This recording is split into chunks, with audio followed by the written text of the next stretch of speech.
감사합니다. 자리에서 일어나겠습니다. 하나님 말씀 듣습니다. 출애굽기 32장 1절에서 6절 말씀 제가 봉독합니다.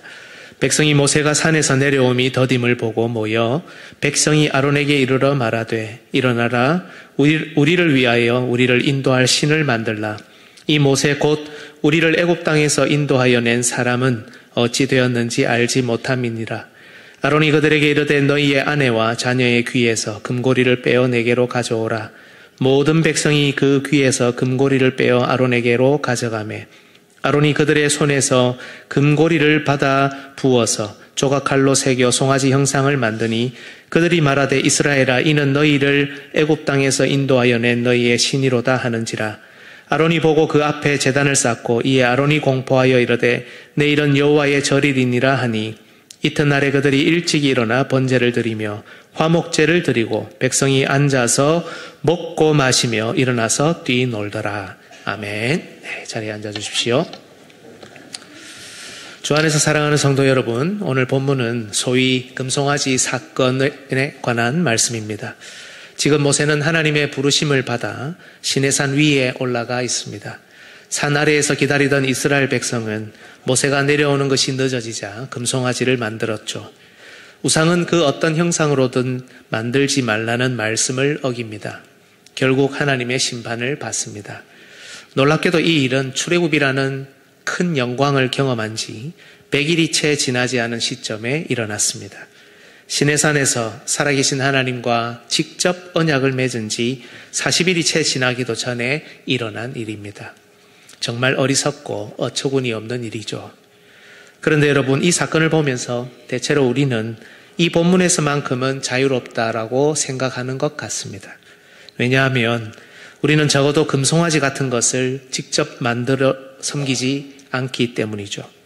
때론 금송아지를 우리가 의지하는 각종 우상으로 올바르게 적용합니다만 아마 우리 대부분은 그래도 과거 이스라엘과 같지 않다고 생각할 겁니다. 하나님의 이런 극심한 진노를 받을 정도는 아니라고 말이죠. 저는 개인적으로 오랫동안 이 본문을 관심을 두고 묵상을 했습니다. 그런데 묵상하면 할수록 부끄러운 저 자신의 모습을 보게 되었습니다. 이건 다른 사람, 다른 나라 이야기가 아니라 저에게 주시는 하나님의 말씀이라는 것을 고백할 수밖에 없었습니다. 무엇보다 저는 우리 화명중앙교회의 설교자입니다. 말씀이라는 창문을 통해 늘 우리 교회를 살피며 기도하는 가운데 설교를 준비해야 하는 사람입니다. 그런데 이 말씀을 보면 볼수록 저뿐만 아니라 우리 교회도 예외가 될 수 없다는 사실에 더 엎드리게 되었습니다. 사도 바울 역시 고린도전서 10장에서 이런 말을 한 적이 있습니다.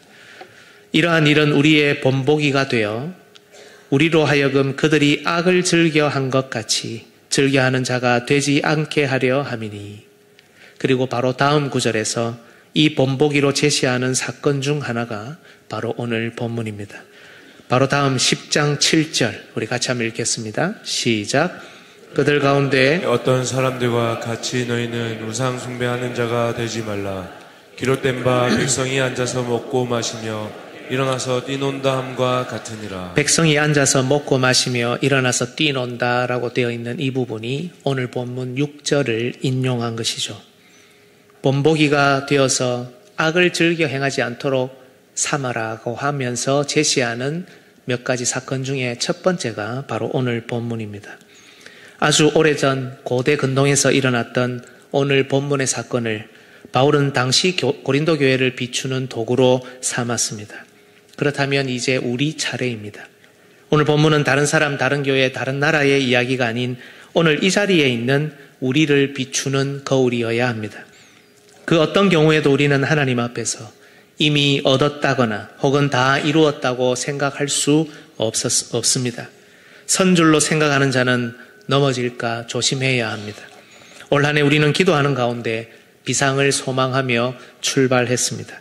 그렇다면 이제 우리는 좀 더 하나님의 말씀 앞에 우리의 모습을 내어놓고 돌아보며 비상을 준비해야 합니다. 돌이킴과 회개 없이는 그리고 믿음의 변화 없이는 결코 비상할 수 없기 때문입니다. 앞으로 3번에 걸쳐 본문의 말씀을 살피려고 합니다. 이 과정에서 우리 자신, 우리 가정, 우리 교회를 말씀 앞에 내어놓고 겸손히 하나님 말씀의 인도를 받기를 원합니다. 이를 통해 하나님께서 이끄시고 회복하게 하시는 비상을 경험하길 예수님의 이름으로 축복합니다. 오늘 본문의 요지는 이렇습니다. 본문의 핵심이라는 뜻입니다. 이스라엘 백성은 금송아지를 중보자의 자리에 놓고 하나님을 섬기려고 했다는 것입니다. 이 핵심을 통해 우리가 이 시대에 적용해야 되는 오늘 설교의 주제는 바로 이것이 되겠습니다. 같이 한번 읽습니다. 우리는 오직 영원한 중보자이신 예수 그리스도를 통해서만 하나님을 섬겨야 한다. 이를 위해 저는 첫 번째, 이스라엘 백성이 금송아지를 요구한 배경 1절입니다. 두 번째, 이스라엘 백성이 금송아지를 요구한 결과 2절에서 6절, 이 순서로 하나님의 말씀을 전하겠습니다. 이 두 번의 대지에 이어서 세 번째로 살필 대지는 오늘 본문을 넘어 33장까지 확대되기 때문에 세 번째 설교를 할 때 말씀을 드리겠습니다. 앞으로 3주간 출애굽기 32장, 33장을 함께 읽고 깊이 묵상하면서 은혜 받으시기를 예수님의 이름으로 축복합니다. 첫 번째, 이스라엘 백성이 금송아지를 요구한 배경입니다. 여러분, 이스라엘 백성이 아론에게 만들어 달라고 한 것이 무엇입니까? 1절을 잘 보시면 처음부터 금송아지를 만들어 달라고 한 게 아닙니다. 이들이 만들어 달라고 한 것은 앞으로 우리를 인도할 신을 만들어라 라는 거죠. 하지만 여러분, 오해하면 안 되는데요. 이 우리를 인도할 신은 하나님을 대신할 어떤 다른 신이 아닙니다. 아무리 이스라엘이 바보 같고 모자란다 하더라도 지금 하나님을 대신할 새로운 신, 새로운 하나님을 만들어 달라고 할 수는 없습니다. 이들은 출애굽의 모든 과정을 경험했습니다. 애굽에 임했던 10가지 그 엄청난 재앙, 그것을 눈으로 직접 봤죠. 애굽을 탈출하자 눈앞에 갑자기 불기둥, 구름기둥, 이 불구름기둥이 나타나 그들을 안내합니다. 애굽 군대가 뒤쫓아왔을 때는 이 불구름기둥이 뒤로 옮겨가 이스라엘을 보호합니다.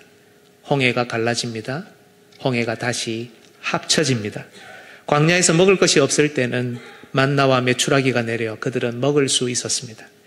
지난 430년 동안 아무 일도 일어나지 않았는데 불과 얼마 만에 이 모든 일이 다 일어난 겁니다. 이걸 이스라엘 모든 백성은 두 눈으로 똑똑히 보며 직접 경험했습니다. 그리고 여기 시내산에 도착했을 때도 이들은 하나님의 두려운 임재를 경험하죠. 불과 연기, 우레와 번개, 빽빽한 구름과 큰 나팔 소리, 거기에 온 산이 진동합니다. 이렇다 보니 하나님께서 말씀하시는 것이 너무나 두려웠습니다. 그래서 이스라엘은 모세에게 요청하죠. 하나님이 우리에게 직접 말씀하게 하지 말고 모세를 통해서 말씀하시도록 말입니다. 그래서 모세는 하나님의 말씀을 홀로 받기 위해, 그리고 이스라엘에게 전달하기 위해 여러 차례 산을 오르내려야 했습니다. 이스라엘은 이 모든 것을 보고 경험하며 두려운 하나님의 임재를 직접 체험했습니다. 그리고 오늘 본문에서도 모세는 이 산 위에 올라가 있습니다.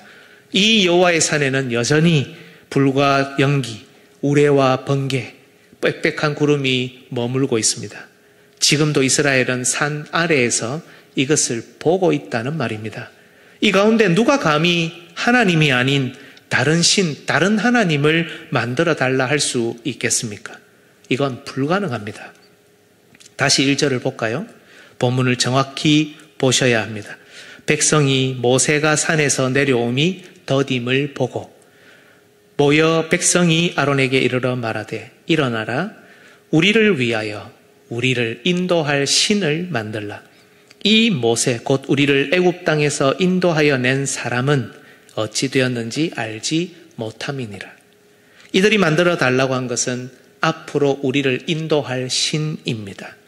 그 이유는 모세 곧 우리를 애굽 땅에서 인도하여 낸 사람에게 지금 무슨 일이 일어났는지 모르겠다는 겁니다. 산에 올라간 모세가 내려오지 않으니 이런 생각을 하고 이런 의논을 서로 하고 있습니다. 여러분 한번 잘 생각해 보죠. 물론 여기에 우리를 인도할 신이라고 언급되어 있습니다만 원래 앞으로 이들을 인도할 존재가 누굽니까? 원래 인도하기로 되어 있는 사람이 누굽니까? 모세죠. 이들을 애굽 땅에서 그동안 인도하여 낸 그 사람 모세가 이들을 앞으로 인도하게 되어 있었습니다. 비록 한쪽에는 신이라고 표현되어 있고 다른 한쪽에는 사람이라고 되어 있지만 사실상 이 둘은 같은 존재를 가리키는데 그것이 바로 모세입니다. 모세는 하나님께서 세우신 이스라엘의 중보자입니다. 바로 얼마 전까지만 해도 하나님과 이스라엘 사이를 왔다 갔다 하며 하나님의 말씀을 전하고 백성의 다짐과 고백을 전달하던 바로 그 중보자입니다. 그런데 백성이 모세가 산에서 내려옴이 더딤을 보고 모세를 대신해 그들을 앞으로 가나안 땅으로 인도할 중보자를 만들어 달라는 겁니다. 내려와야 할 모세가 아직 내려오지 않으니 뭔가 불안해진 것이죠. 그간 모세와 함께 있으며 그들을 함께 이끌었던 아론이 있으니 충분히 이 아론이 그들에게 대안을 제시할 수 있으리라 보았던 것입니다. 그렇다면 여러분, 본문은 왜 모세를 신이라고 표현할까요? 사람을 신이라고 표현하는 것은 너무 과하지 않습니까? 혹시 모세가 이스라엘 위에 자신을 높여가며 그들이 자신을 신으로 여기도록 미리 가스라이팅을 해둔 것이 아닙니까? 하지만 놀랍게도 출애굽기를 보면 모세는 마치 신처럼 하나님처럼 이스라엘 백성에게 그리고 모세에게 애굽에게 나타납니다. 출애굽기 4장 16절을 한번 보십시오. 같이 읽습니다. 시작. 그가 너를 대신하여 백성에게 말할 것이니 그는 내 입을 대신할 것이요 너는 그에게 하나님같이 되리라. 여기 그는 아론을 말합니다. 그리고 하나님같이 할 때 하나님은 그저 다른 용어를 쓴 게 아니라 진짜 하나님이라고 번역하는 엘로힘이라는 단어 그대로 쓴 겁니다. 그리고 7장 1절을 보십시오. 여호와께서 모세에게 이르시되 볼지어다 내가 너를 바로에게 신같이 되게 하였은즉, 여기서 말하는 신도 다른 언어가 아니고 다른 단어가 아니라 엘로힘입니다. 하나님같이 되게 하였은즉, 번역을 다르게 했을 뿐이지 같은 단어입니다. 내 형 아론은 내 대언자가 되리니. 당시 모세는 여러분 하나님의 대리자, 하나님 대신이었습니다. 어찌 인간이 하나님을 대신할 수 있습니까? 라고 우리는 질문할 수 있지만 놀랍게도 하나님은 그를 하나님같이 세우셨습니다. 정말 그렇지 않습니까? 이스라엘 백성에게 그리고 애굽에게 모세는 정말 신적인 존재였습니다. 손만 들면 기적이 나타납니다. 실패한 적이 한 번도 없습니다. 안 나타난 적이 한 번도 없습니다. 지팡이만 들면 여기저기에 재앙이 들이닥칩니다. 지팡이를 들어 바다를 가르고 손을 들어 바다를 합칩니다. 말만 하면 먹을 것이 생기고 또 물을 얻습니다. 물과 연기, 그리고 우레와 번개, 빽빽한 구름과 나팔소리, 거기에 온통 진동하는 산에 올라도 끄떡이 없습니다. 영광이 가득 찬 산 꼭대기에 올라갔다 와도 전혀 지장이 없습니다. 그들은 두려워서 올라가지도 못하고 쳐다보지도 못하는데 모세는 거기를 다녀와도 아무렇지도 않습니다. 오히려 한번 올라갔다 오면 몸과 얼굴에 전체가 빛이 나고 광채가 바랍니다. 이 땅에 속한 사람처럼 보이지 않습니다. 그러니 모세는 이스라엘이 마치 신적인 존재처럼 느끼는 그런 존재로 서 있는 겁니다. 여기서 우리는 하나님의 오묘하신 섭리를 볼 수 있습니다. 이 하나님같이 된, 신같이 된 이스라엘의 중보자 모세에게서 우리는 영원한 중보자이신 예수 그리스도의 그림자를 볼 수 있기 때문입니다. 예수 그리스도는 완전하신 하나님입니다. 그리고 동시에 이 세상에서 유일하게 단 한 명뿐이었던 의로우신 사람입니다. 그래서 예수님은 하나님과 교회 사이에 유일한 중보자가 되실 수 있었습니다. 모세는 하나님은 아니었습니다. 하나님 같이 된 자였습니다. 그도 구원이 필요한 죄 많은 사람이었죠. 하지만 우리의 영원한 중보자 예수 그리스도는 완전하신 하나님이며 전혀 구원이 필요 없는 완전한 사람이셨습니다. 하나님께서는 그 누구보다 모세를 영원하신 참 중보자 예수 그리스도를 예표하는 그림자로 삼으시기 위해 그를 때로는 신적인 존재처럼 드러나도록 출애굽 시대, 구약 시대에 세우셨던 겁니다. 따라서 이스라엘 백성이 만들어 달라고 한 것은 다른 신, 다른 하나님이 아니라 바로 중보자입니다. 중보자 모세가 더디 내려옴을 보고 불안해진 이스라엘은 모세를 대신할 새로운 신, 그들을 앞으로 인도할 중보자를 만들어 달라고 한 것이죠. 그리고 이것이 하나님을 노엽게 한 이유는 바로 그들의 이 요구가 장차 오실 예수 그리스도, 우리의 영원한 중보자에 관한 거부와 마찬가지였기 때문입니다. 주 안에서 사랑하는 여러분, 그렇다면 이들은 왜 이렇게 엄청난 죄를 저질렀을까요?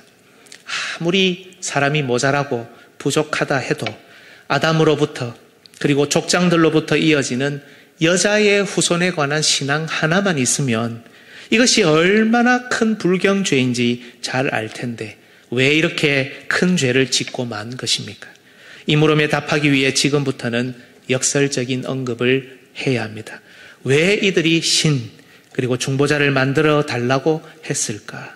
그것은 바로 죄 많은 인간은 본질적으로 직접 하나님을 섬길 수 없다는 것을 알기 때문이죠. 하나님과 죄인 사이에는 반드시 누군가가 혹은 어떤 존재가 있어야 된다는 것, 이것을 직감하고 있기 때문입니다. 다른 말로 바꿔볼까요? 죄인은 스스로 하나님께 나아갈 수 없고 반드시 하나님의 형상, 하나님을 보여주는 하나님의 대리자, 하나님의 형상을 통해서만 하나님께 나아갈 수 있기 때문입니다.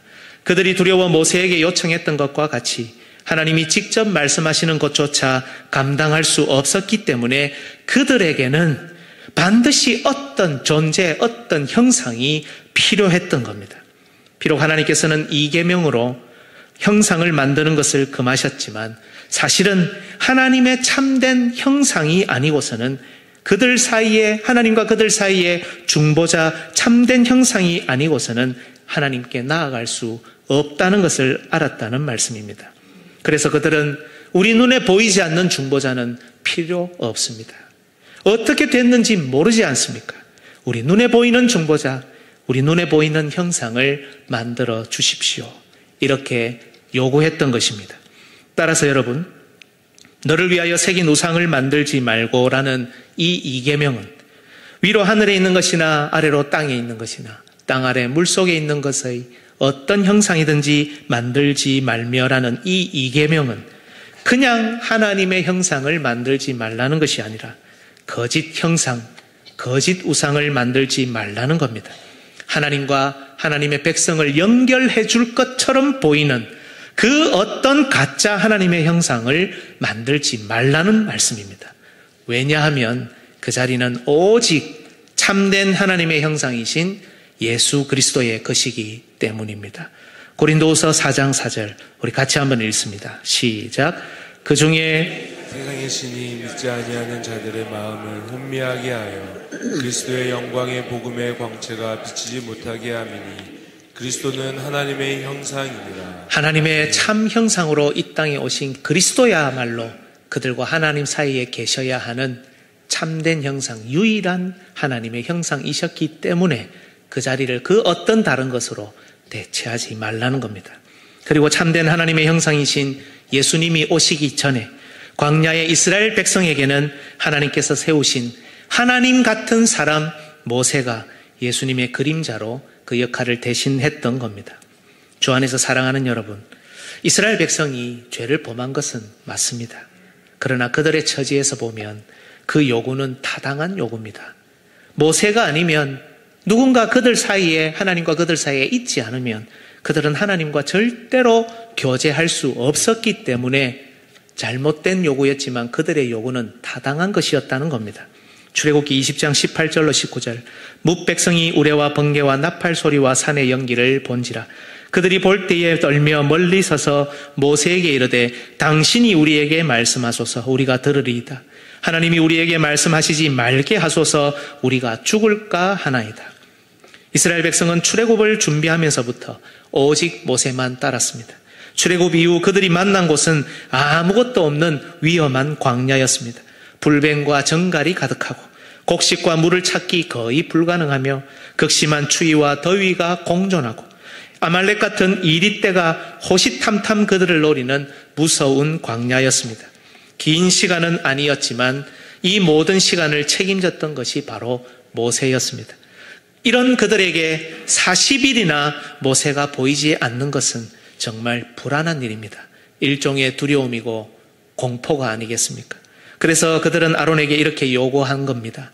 우리를 인도할 신을 제발 우리를 위해 만들어 주십시오.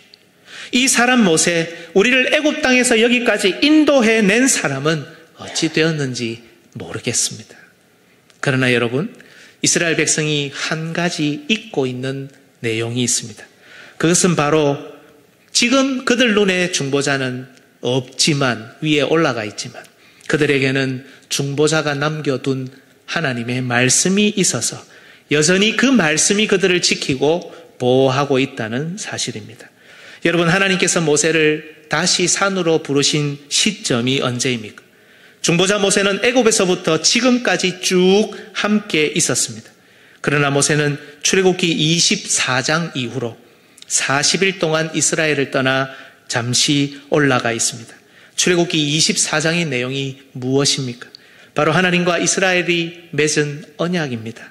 하나님은 이스라엘을 그저 배부르고 등 따시게 해주려고 출애굽시키지 않으셨습니다.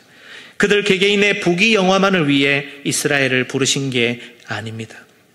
출애굽으로부터 그들을 시내산으로 이끄신 이유는 그들을 하나님을 예배하는 백성으로 질서정연한 하나님 나라가 되도록 하시기 위해서입니다.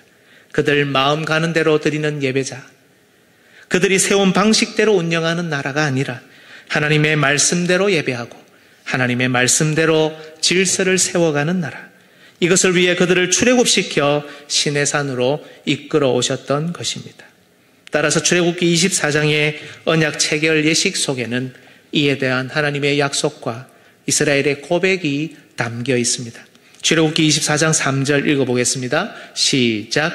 모세가 와서 여호와의 모든 말씀과 그의 모든 율례를 백성에게 전하며 그들이 한 소리로 응답하여 이르되 여호와께서 말씀하신 모든 것을 우리가 준행하리이다. 여호와께서 말씀하신 모든 것을 우리가 준행하겠습니다. 7절도 그렇습니다. 언약서를 가져다가 백성에게 낭독하게 하여 듣게 하니 그들이 이르되 여호와의 모든 말씀을 우리가 준행하리이다. 말씀이 저 멀리 있는 게 아니에요. 그들에게 온 겁니다. 그들에게 남겨진 겁니다. 그들이 지금 가지고 있는 겁니다. 하나님과 그들 사이에 맺은 이 놀라운 언약, 맺을 수 없는 사람들과 맺어준 하나님의 언약, 이 말씀이 그들에게 있기 때문에, 그들 입에 가까이 있기 때문에 준행하겠노라고, 이 말씀을 따르겠노라고 서약하고 선서했던 겁니다. 그리고 모세는 다시 하나님의 부름을 받아 시내산으로 올라갑니다. 출애굽기 24장 12절, 여호와께서 모세에게 이르시되 너는 산에 올라 내게로 와서 거기 있으라. 내가 그들을 가르치도록 내가 율법과 계명을 친히 기록한 돌판을 내게 주리라. 우리가 잘 알듯이 이 산에서 모세는 그들이 예배하는 일에 가장 중요한 성막의 설계도를, 그리고 질서정연한 나라, 질서정연한 구약의 교회가 되기 위해 가장 중요한 십계명의 두 돌판을 받기 위해 40일 동안 올라갔습니다. 물론 모세는 지금 육신으로는 이스라엘과 같이 함께 있지 않습니다. 산에 있습니다. 하지만 하나님은 모세를 통해 그들에게 언약을 맺으셨고 하나님의 말씀을 남겨두셨습니다. 이후에도 모세는 이스라엘 백성을 인도하며 이스라엘과 하나님 사이에 중보자의 기능을 감당하지만 사실은 모세를 통해 주신 하나님의 말씀이 하나님과 그들 사이의 중보를 담당한다는 걸 이스라엘 백성은 깨달아야 했던 겁니다. 예를 들어 나중에 모세는 육신으로는 가나안 땅에 들어가지 못하죠. 그러나 중보자 모세가 남긴 하나님의 말씀은 영원히 그들과 함께하는 겁니다.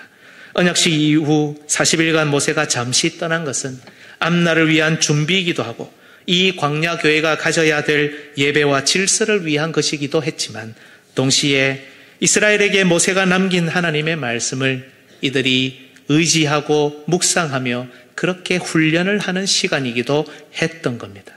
말씀의 중보를 신뢰하며 자립하는 가운데 성장해야 하는 시간이었던 겁니다. 특별히 모세는 그 백성만 산 아래에 내버려 두지 않았습니다. 모든 일을 처리하도록 백성의 연약함을 돌보도록 직분자들도 남겨두었습니다.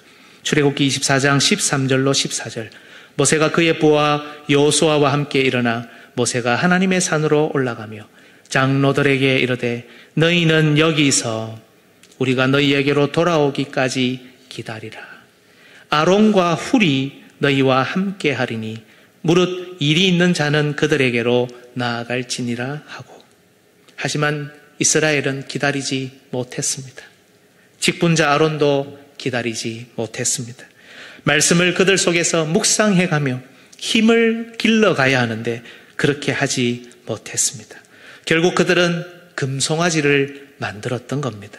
나름 참았다고 하나님께 항변할지도 모르겠습니다. 그러나 그들은 결국 모세가 마침내 돌아오는 것을 기다리지 못했습니다. 그리고 이것은 주 예수 그리스도와 그리스도께서 남기신 말씀을 외면하는 것과 같은 결과를 낳았던 겁니다.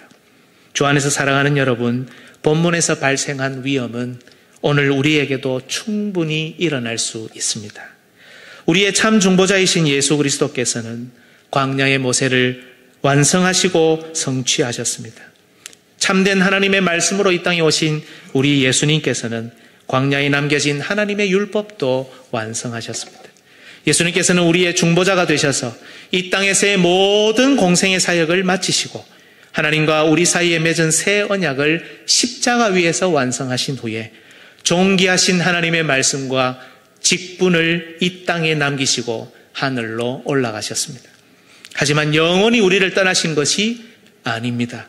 언제 오실지 모르지만 다시 돌아오시겠다고 약속하시며 잠시 떠나신 겁니다. 이것이 우리를 위한 더 좋은 길이기 때문에 사실은 이것이 지금도 우리와 함께 하시는 유일한 길이기 때문에 하나님께서 정하신 방법대로 순종하신 겁니다. 이제 우리가 할 일은 그렇다면 무엇입니까? 하나님의 참된 형상이시자 우리의 영원한 중보자이신 예수 그리스도를 기다리며 중보자가 우리에게 남겨두신 하나님의 말씀의 중보를 신뢰하는 것입니다. 그저 기다리다 지친 사람들처럼 불안감에 사로잡혀서 이걸 만들어주시오, 저걸 우리를 위해서 해주시오 하는 것이 아니라 중보자가 남기신 말씀을 속에서 묵히고 묵상하여 자립하고 성장하는 겁니다. 그리하여 우리 생각대로의 예배, 우리 생각대로의 질서가 아닌 참된 예배자로 질서정연한 하나님 나라로 서 나갈 준비를 하는 겁니다.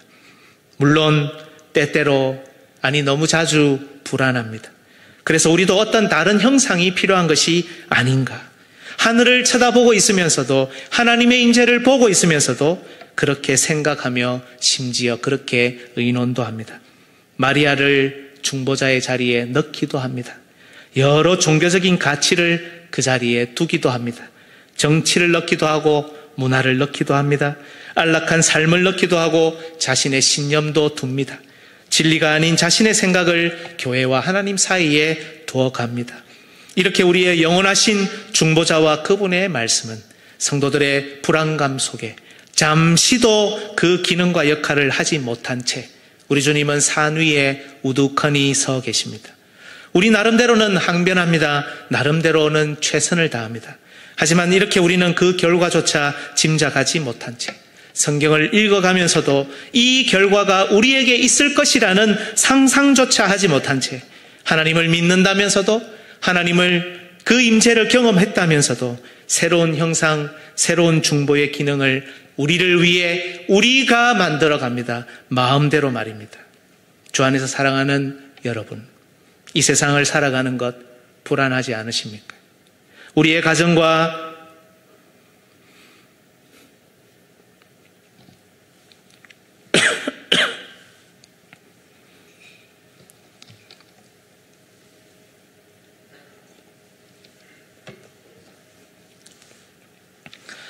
우리의 가정과 자녀의 문제 불안합니다. 우리나라의 상황을 보니 불안합니다. 세계의 흐름을 보니 또 불안합니다. 우리의 미래를 짐작해 보니 역시 불안합니다. 하나님의 임재를 경험하지 못한 사람들이 아닙니다. 하나님을 믿지 않는 것도 아닙니다. 그런데 불안합니다. 우리만 남겨진 것 같고 사방은 막힌 것 같고 대적들과 광야의 위험이 절비합니다. 하지만 여러분, 바로 이 불안한 이 시간이야말로 우리가 하늘을 쳐다보며 올라가신 중보자만 기다려야 하는 바로 지금이야말로 불안하여 금송아지를 만들라는 그런 시간이 아니라 남겨진 말씀을, 그 말씀의 중보를 신뢰하며 그 말씀을 우리 속에서 숙성시켜 자립하고 성장할 기회라는 것을 믿으시기를 바랍니다. 만약 우리가 이 시간 하나님의 말씀의 중보를 신뢰하며 자립하고 성장할 힘을 기르지 않는다면 우리는 반드시 그 자리를 대신할 금송아지를 우리 스스로 만들 겁니다. 우리 주 예수 그리스도께서는 우리에게 반드시 다시 내려오십니다. 아니, 우리 예수님은 지금도 우리에게 오고 계십니다. 우리와 함께 목표 지점을 향해 걷고 있습니다. 우리가 온전히 설 준비가 끝나면 광야의 이스라엘처럼 원망과 불평으로 아우성치지 않고 말씀을 따라 강력한 군대로 서가면 우리와 함께 일어나 대적들을 무너뜨리려 앞장서기를 우리의 중보자 예수님은 기다리고 계십니다. 이제 우리가 할 일은 금송아지를 만드는 것이 아니라 직분자가 할 일은 금송아지를 만들어 달라는 백성의 요구에 귀 기울이는 것이 아니라 우리가 할 일은 주님을 기다리며 말씀의 중보를 신뢰하고 말씀을 신뢰하기 위해 오늘 우리 장로님께서 기도하셨던 대로 서로 위로하고 격려하며 훈련받아 주님이 마침내 우리와 함께 비상하실 준비를 하는 겁니다.